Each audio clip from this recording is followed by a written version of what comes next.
आपल्या मावळ्यांच्या मनामध्ये शिवरायांनी स्वराज्याचा मंत्र सांगितला असेल, तो मराठीतनच सांगितला असेल ना.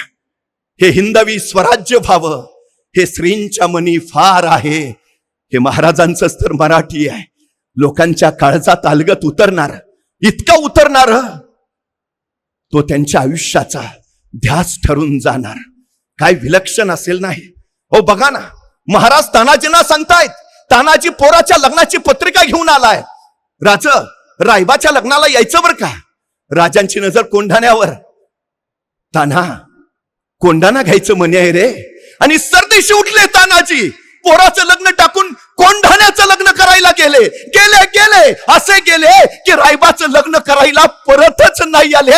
या तानाजी शिवरायांमधला संवाद मराठीतनच तर झाला असेल ना. नाहीतर पन्हाळ्यावरनं मसाईच्या पठारावर पोहोचल्यावर, आदिलशाही फौज सामने आल्यावर बाजी प्रभू महाराजांना सांगतायत, राज निम्मी फौज गुण आपण पुढे निघा. निम्या फौजनीशी आम्ही येथे झुंजितो, साहेब कार्य मरितो.